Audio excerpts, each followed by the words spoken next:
पूरी दुनिया में पक्षियों की 10,000 से भी ज़्यादा प्रजातियां पाई जाती हैं। सभी के वही पंख, वही पंजे और वही गर्दन होती है। लेकिन इन्हीं में से एक ऐसा पक्षी है जिसकी एक अलग ही पहचान है, जो आसमान को चीरते हुए हजारों मीटर ऊपर 120 किलोमीटर पर आवर की स्पीड से उड़ता है, जो खुद से कई गुना अधिक वजन के शिकार को भी अपने पंजों में दबोच कर उड़ जाता है। और इसीलिए इसे पक्षियों का राजा कहा जाता है, जिसे हम बाज के नाम से जानते हैं। और एक बाज इतना ऊंचा मुकाम अपने हार्डवर्क की दम पर हासिल करता है। अगर आप भी इस दुनिया में एक मुकाम हासिल करना चाहते हैं तो आपको एक बाज का बाज बनने तक का सफ़र जानना जरूरी है, क्योंकि 20 से 30 की उम्र तक आने के बाद भी लोगों को रिस्क लेने से डर लगता है। लेकिन एक बाज के जीवन की शुरुआती रिस्क से होती है। जिस उम्र में बाकी पक्षियों के बच्चे बोलना सीखते हैं, उस उम्र में एक फीमेल बाज अपने बच्चे को पंजे में दबोचकर हजारों मीटर ऊपर आसमान की ऊंचाइयों में उड़ जाती है, उसे ये बताने के लिए कि तेरा जन्म आसमान का सीना चीर के सबसे ऊपर उड़ने के लिए हुआ है। तेरा जन्म पक्षियों का बादशाह बनने के लिए हुआ है। जमीन से हजारों मीटर ऊपर ले जाकर फीमेल बाज अपने पंजों से उसे छोड़ देती है, और यहीं से शुरू होती है उसकी हाई रिस्क ट्रेनिंग।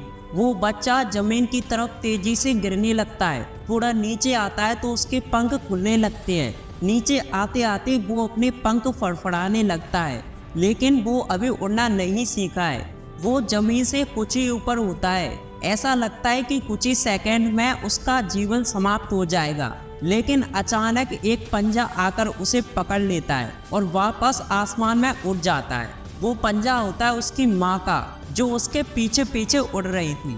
उसकी ये ट्रेनिंग तब तक चलती रहती है जब तक वो उड़ना नहीं सीख जाता।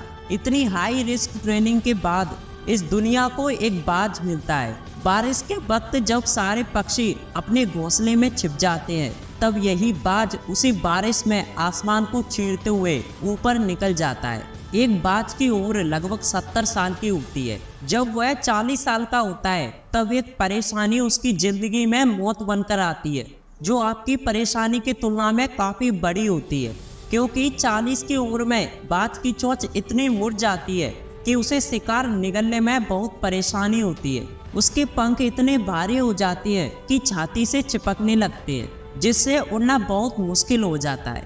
पंजे इतने लंबे और लचीले हो जाते हैं कि वो शिकार को सही से पकड़ नहीं सकता। अब उस बाज के पास सिर्फ 3 रास्ते होते हैं। पहला, वो अपने शरीर का त्याग कर सकता है। दूसरा, गिद्ध की तरह छोड़े हुए भोजन पर निर्भर हो जाए। तीसरा, सबसे कठिन और पीड़ादायक रास्ता, अपने आप को पुनः स्थापित कर फिर से आसमान का सीना चीरकर उड़ने का। और वो इसी तीसरे रास्ते को चुनता है और अपने पास के सबसे ऊंची चोटी पे पहुंच जाता है। वहां पर अपना घोंसला बनाता है और फिर शुरू होता है परेशानियों को जड़ से उखाड़ कर आसमान में उड़ने का सफर।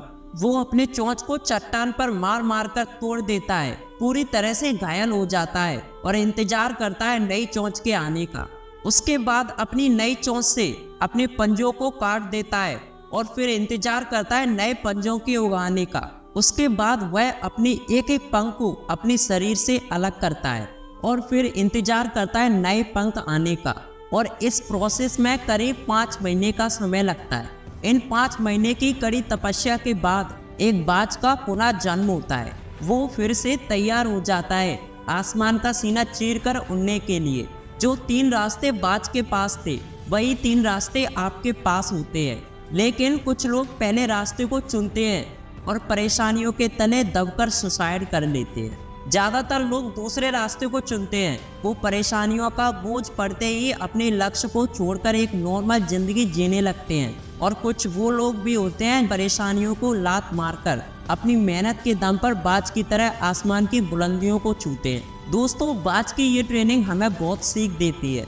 अगर रिस्क लेना है तो लो, और अपने फील्ड में अपने आप को इतना मजबूत कर लो कि उस फील्ड में आपसे ऊपर उड़ने के बारे में सोचकर लोगों के पसीने छूट जाएं। तभी आप अपने फील्ड के बादशाह बन पाओगे।